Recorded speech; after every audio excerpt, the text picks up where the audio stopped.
Olá, eu sou André Mendonça e esse é o canal Magia Mental. Hoje, 2 de novembro, dia de finados, nós vamos fazer um especial e falar um pouco sobre morte.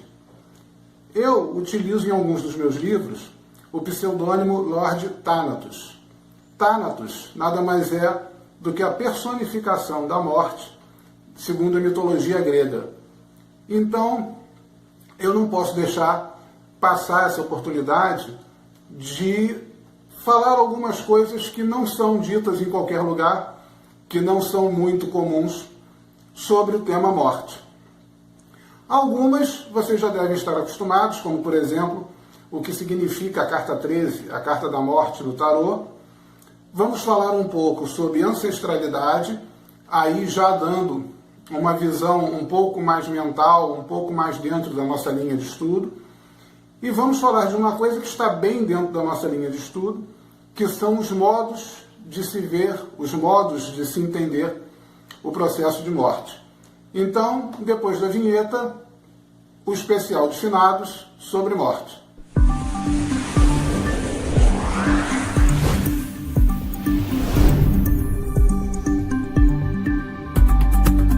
Mudança todo mundo quer. Isso já é lugar comum. No tarô, esse é exatamente o significado da lâmina 13, do arcano maior 13, da morte. Ele fala de uma mudança, mas não é uma mudança qualquer, não é uma mudança superficial, não é uma mudança de pouco impacto, é uma mudança drástica. Isso a grande maioria das pessoas procura. O problema é que essa grande maioria não está disposta a pagar o preço, a fazer o sacrifício. E aí a gente entra num ponto muito interessante. Não existe como trabalhar o processo de morte, aqui usando o tarô até como uma sugestão de um símbolo a ser aplicado em um ritual, sem falar em sacrifício. Mas eu não estou falando de você matar um porco e beber o sangue, né? Não estou falando de algo tão bárbaro. Quando a gente fala do sacrifício em um ritual tanásico, em um ritual de morte, para se conseguir algo, nós estamos falando em um sacrifício de algo que seja importante e inútil. Aquela metáfora que é muito usada por palestrantes, principalmente na área do empreendedorismo, da vaquinha, né, daquele casal de fazendeiros que vivia às custas só de uma única vaquinha, e que a solução para que eles prosperassem foi matar a vaquinha, né? Foi tirar deles aquela zona de conforto a qual eles eram muito apegados e que, na verdade, impedia que eles otimizassem, que eles explorassem todo o potencial produtivo que eles tinham. Isso aí vocês encontram com muita facilidade na internet, essa história, mas é exatamente esse o princípio do ritual de sacrifício.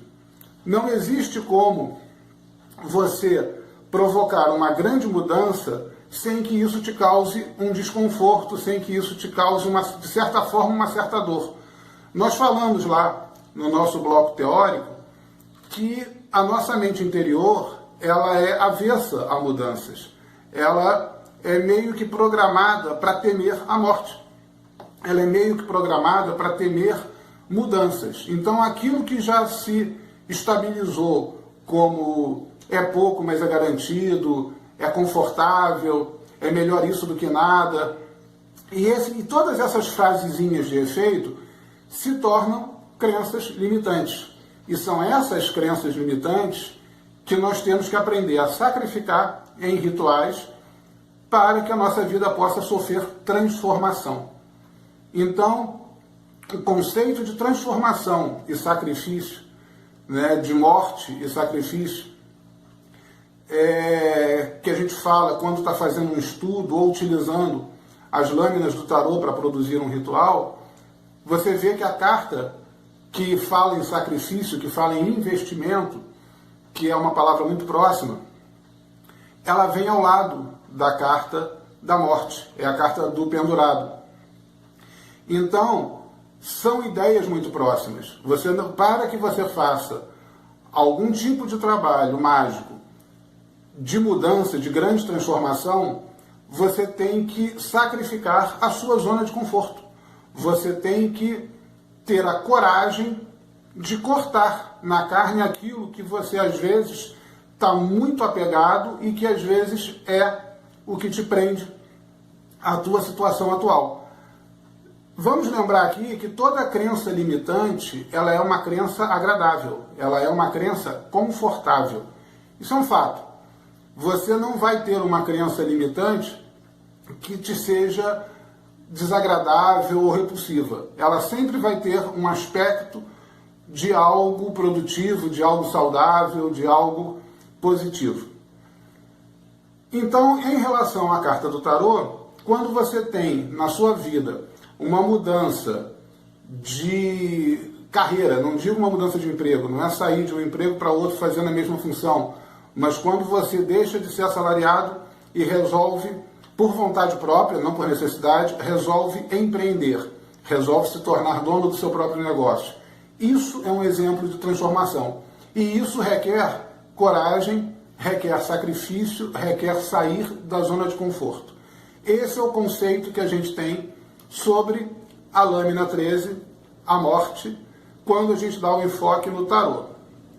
Outra maneira de se ver a morte é aquela que é mais evidente justamente hoje, justamente no dia de finados, que é o culto, que é o trabalho com a ancestralidade. E o que isso tem a ver com a nossa característica mental? Bem, a espécie humana é a única que tem a capacidade, que desenvolveu como seu diferencial de sobrevivência o intelecto, a inteligência. Com isso, a mente humana ela passou a ser capaz de acumular e principalmente de transmitir conhecimento. Isso feito, a questão dos nossos ancestrais passa a ganhar uma força, passa a ganhar aí uma importância incrível. Porque aquela frase já muito batida de Newton, né, de que chegou onde chegou porque estava sobre ombros de gigantes. Todo o nosso conhecimento, todas as nossas informações, todas as nossas crenças, todas as nossas referências do mundo, para nós vivermos com conforto, com a tranquilidade, enfim, e com as facilidades que nós temos hoje, nós dependemos de conhecimentos que vieram de gerações anteriores. Então, se você vivesse na época da pré-história, a vida não seria realmente nada cor-de-rosa, não seria nada colorida.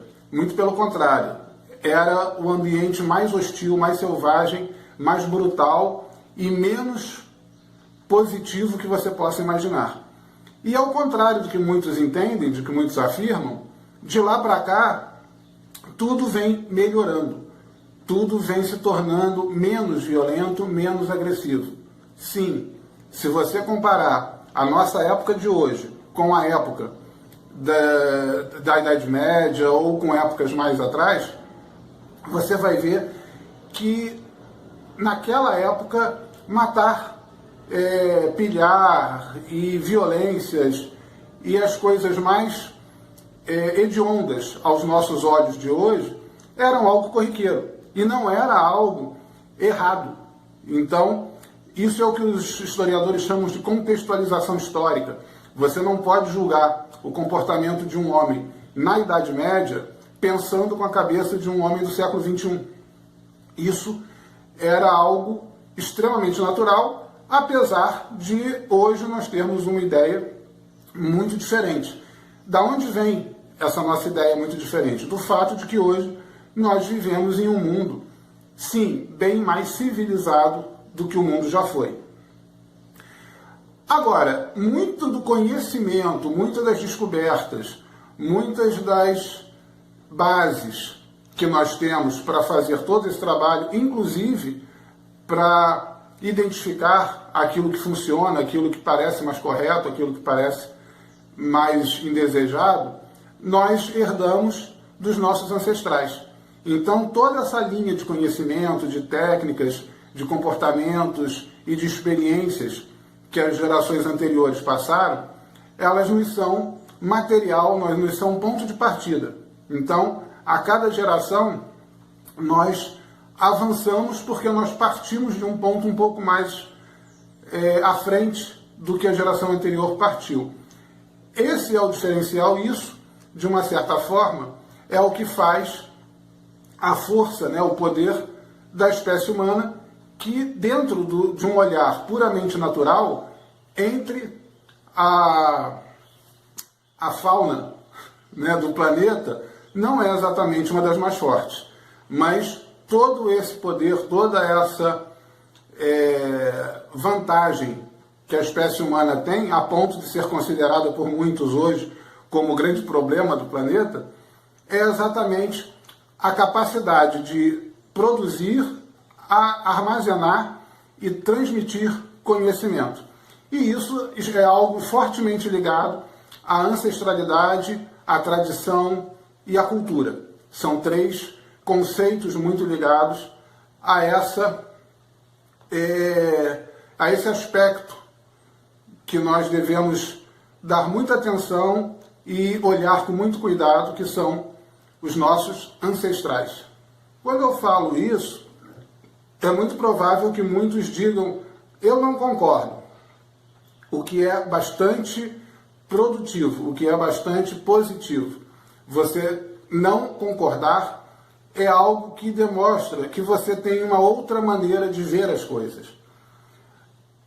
Voltando aqui a citar os vídeos que nós fizemos no bloco de teórico, né, no bloco de teorias, a nossa realidade ela é construída por alguns fatores. E um deles é a maneira como nós vemos as coisas, é a interpretação que nós damos às coisas. Lá no vídeo do primeiro bloco, eu citei a história, né, o meme do gato e do cachorro, onde o cachorro pensa da seguinte forma: o meu humano, ele me dá água, me dá comida, me leva ao veterinário, me dá carinho, ele deve ser um Deus. Enquanto o gato observa um pouco diferente: o meu humano me dá água, me dá comida, me dá carinho, me leva ao veterinário, eu devo ser um Deus. É uma piadinha de internet, é um meme, mas ele deixa muito claro de que a mesma situação, nas mesmas condições, no mesmo lugar, da mesma forma, podem ser lidas por duas pessoas de maneiras completamente diferentes. Então, esse julgamento, essa leitura que a gente faz do que está diante de nós, é decisivo para a construção da nossa realidade. Isso também já foi explicado, que a partir de um julgamento positivo, você começa a construir, o teu cérebro começa a produzir e a captar do ambiente coisas semelhantes àquilo que te dá prazer. Então, sempre que você vê algo de uma forma positiva, né, os mais místicos dizem que você atrai coisas positivas. Os mais céticos até entendem que uma vez que você vê aquilo de uma forma positiva, você fica inclinado a captar do ambiente informações semelhantes e fazer uma leitura mais positiva de tudo. Uma maneira de ver a morte é você vê-la como algo terrível, como algo assustador, que é uma visão que muitos têm, algo a ser temido, ou quando você vê como algo desejado, ou ainda uma terceira forma, como algo certo. Alguns dizem que é a única certeza matemática da vida. Pois bem, essa maneira de ver, ela fez muita diferença no aspecto militar. Quem já viu a série Vikings já percebeu que o fato dos vikings verem na morte, principalmente a morte em batalha, a morte honrosa em batalha, como o único caminho para Valhalla, como o único caminho para o que seria o paraíso, em contrapartida, os ingleses cristãos, eles temiam a morte, como é natural de ser ensinado, era natural de ser ensinado pela comunidade deles, pela sociedade deles. Eles tinham um certo temor da morte. A morte era vista como algo ruim, como algo apavorante. O que acontecia era a construção, a maneira de ver uma batalha sob os olhos de um viking era muito mais tendenciosa à vitória do que a dos ingleses. E os vikings foram um grande problema bélico, porque mesmo em menor número, a postura e a entrega dos combatentes era algo que causava sérios problemas. Enquanto um inglês já tinha reações emocionais de perda em ver um companheiro morrer, o viking simplesmente continuava fazendo o trabalho da mesma forma que ele vinha fazendo. Então ele se mantinha lutando realmente, e isso causava um efeito de grande vantagem.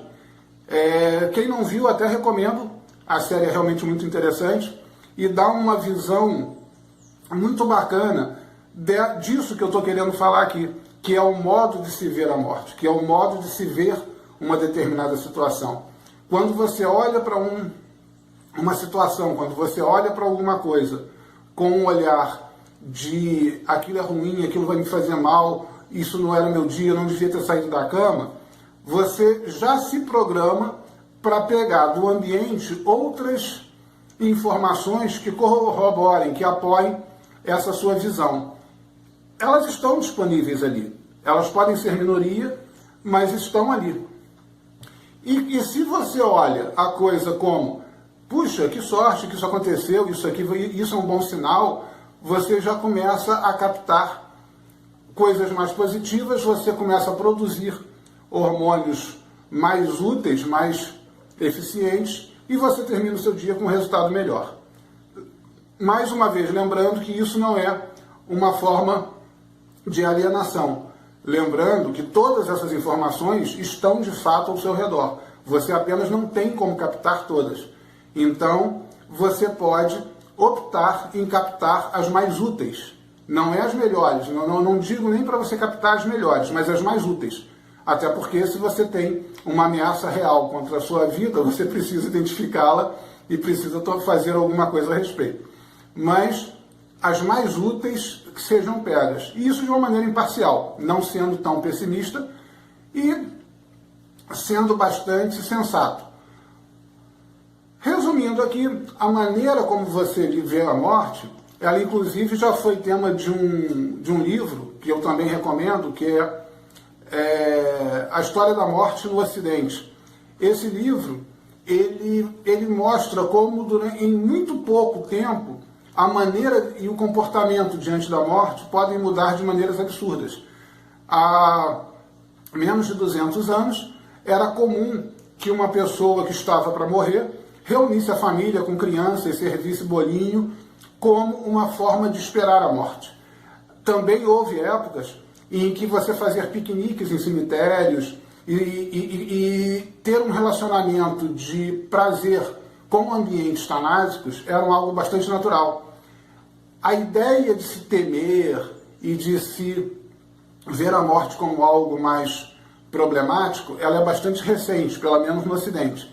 Então, esse livro fica como uma dica bibliográfica desse nosso especial sobre morte. Hoje, 2 de novembro, nós falamos então aqui um pouquinho do sacrifício, e do sacrifício aí ligado não ao sacrifício bárbaro de um ser vivo, mas ao sacrifício da zona de conforto, que é até muito mais difícil de se fazer.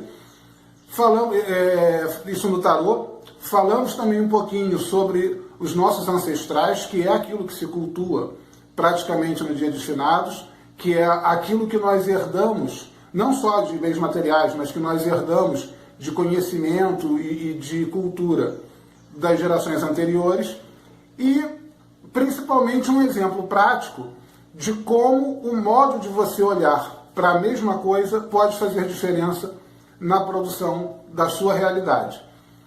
Se você ainda não se inscreveu no canal, por favor, se inscreva. né? Dê um joinha, marque um gostei, caso tenha achado o vídeo útil. Isso para nós é algo bastante importante. E acompanhe todos os sábados, às 10 horas da manhã, nós estreamos aqui um novo vídeo. Sejam bem-vindos, eu sou André Mendonça e esse é o canal Magia Mental. Um forte abraço.